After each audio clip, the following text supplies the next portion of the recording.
सदुपयोग। समय का सदुपयोग जो करता है उसी व्यक्ति को समय के साथ अच्छे परिणाम मिलते हैं। ऐसा ही हुआ जब सोनू और वानी के एनुअल एग्जाम्स आने वाले थे। अरे, अब तक पढ़ रही हो? चलो खाना खाते हैं। बस थोड़ा सा प्रोजेक्ट बचा है, नहीं किया तो टीचर डांटेंगी।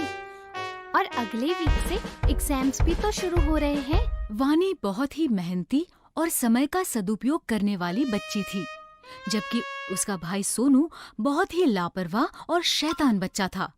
हर काम कल पर टालता था। तुम्हारा प्रोजेक्ट हो गया?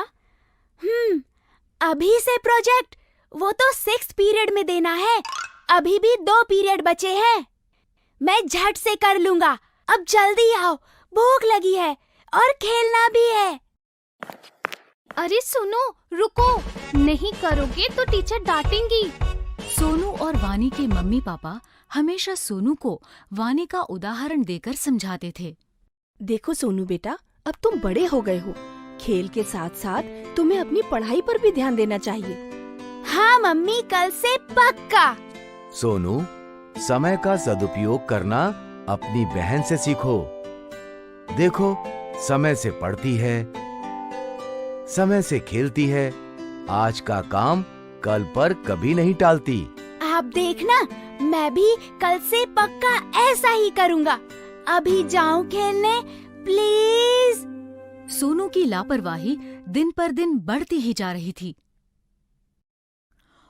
और आखिरकार एग्जाम्स के दिन भी नजदीक आ ही गए। सोनू वानी की परीक्षा में अब केवल 2 दिन बाकी थे। बच्चों, अगले सोमवार से तो तुम दोनों की परीक्षाएं शुरू हो रही है ना?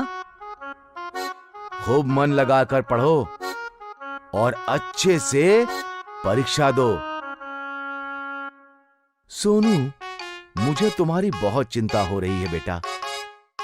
तुम हमेशा आज का काम कल पर टाल देते हो। पढ़ाई कल पर नहीं टालना। वानी की तरह सभी पाठ समय से पढ़ लेना, ठीक है? अरे पापा, परीक्षा में अभी पूरे 2 दिन बाकी है। मैं झट से पढ़ लूंगा सब कुछ। अभी तो मैं खेलने जा रहा हूँ। जब तक खेलूंगा नहीं, तब तक पढ़ाई भी समझ नहीं आएगी।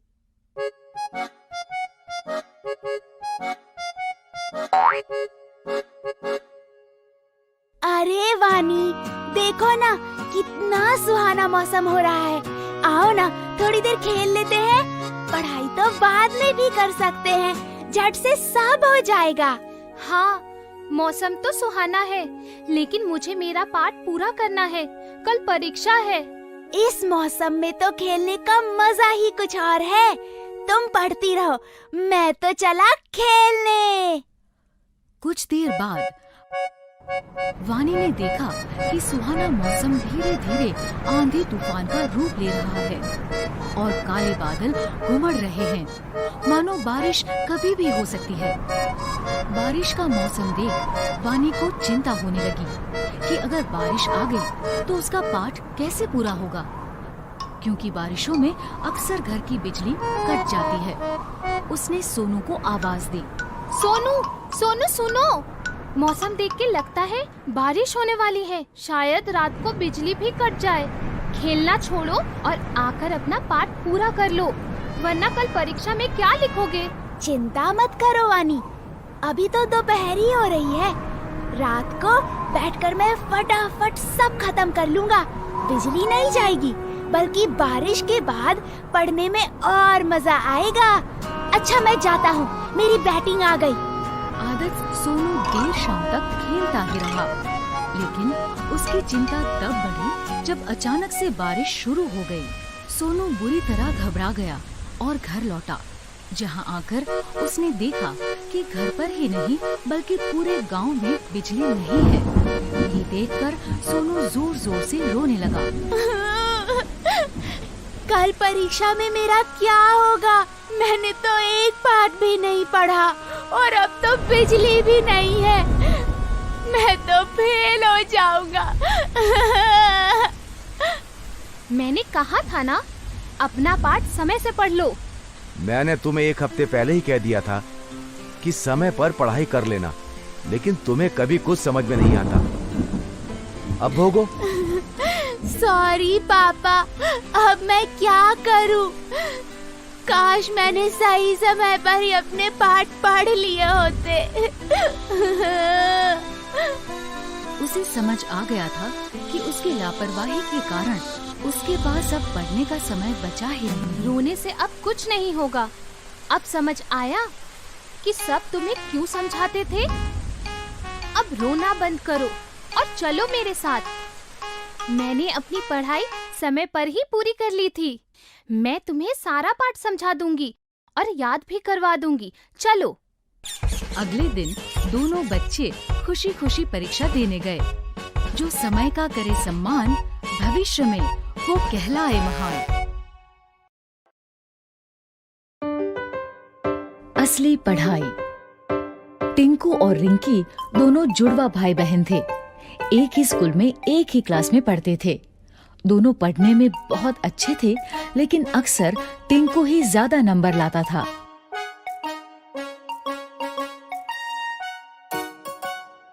इस बार जब दोनों बच्चों ने साइकिल दिलाने की जिद की, तो पापा ने एक शर्त रख दी। मेरे पास एक ही साइकिल लाने का बजट है। तुम दोनों में से जो भी क्लास में टॉप करेगा उसे ही साइकिल मिलेगी। पापा की बात सुन के दोनों बच्चे पढ़ाई में जुट गए। लेकिन टिंकू कुछ ज्यादा ही स्मार्ट था। उसे पता था कि नंबर्स कैसे लाते हैं। वो सिर्फ उतना ही पढ़ता था जितना कि एग्जाम में आने वाला है। वहीं रिंकी को पढ़ाई का शौक था। वो पूरी की पूरी किताबें पढ़ा करती थी। देखना, साइकिल तो मुझे ही मिलेगी। तू जो इतना पढ़ रही है सब बेकार है। एग्जाम में ये सब नहीं आने वाला। तुझे कैसे पता? अरे ये देख, पिछले 3 साल के क्वेश्चन पेपर्स दिए हैं मुझे ट्यूशन वाले सर ने। हमेशा इन्हीं में से ही क्वेश्चंस रिपीट होते हैं। ठीक है, लेकिन मुझे नहीं लेना कोई शॉर्टकट। एग्जाम में जो भी आएगा बुक्स में से ही आएगा ना। मुझे पढ़ने दे, डिस्टर्ब मत कर। दोनों बच्चों ने अपने अपने तरीके से पढ़ाई की। फाइनली एग्जाम हो गया। ये एग्जाम खत्म, मस्ती शुरू। कुछ ही दिनों में रिजल्ट घोषित हुआ और वही हुआ जैसा हर बार होता था। टिंकू ने टॉप किया, रिंकी सेकंड आई। ये अब मुझे साइकिल मिलेगी, हुर्रे!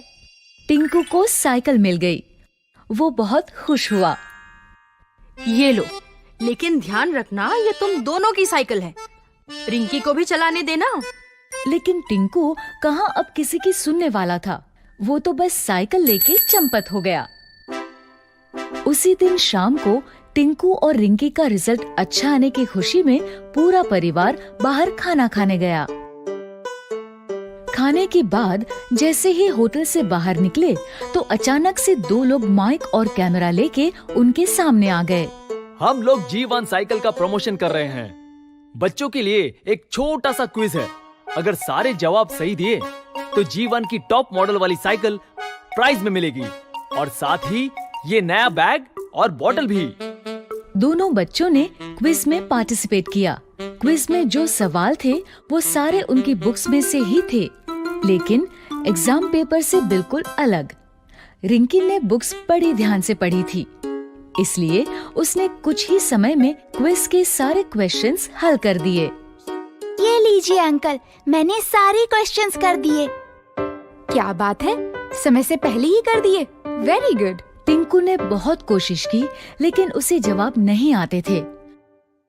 अंत में उसने भी पेपर दे ही दिया। दोनों के पेपर्स देखने के बाद ऑर्गेनाइजर्स ने विनर अनाउंस किया। और इस क्विज में 100% सही जवाबों के साथ विजेता है रिंकी। रिंकी को प्राइज में साइकिल भी मिल गई और साथ में दूसरे गिफ्ट्स भी। वहीं टिंकू को मिली एक सीख। टिंकू अब समझ गया था कि हमें सिर्फ नंबर्स के लिए नहीं पढ़ना चाहिए, लेकिन नॉलेज के लिए भी पढ़ना चाहिए। अगर आपको हमारी वीडियोस पसंद आ रहे हैं तो इन्हें लाइक करें, कमेंट करें और सब्सक्राइब करें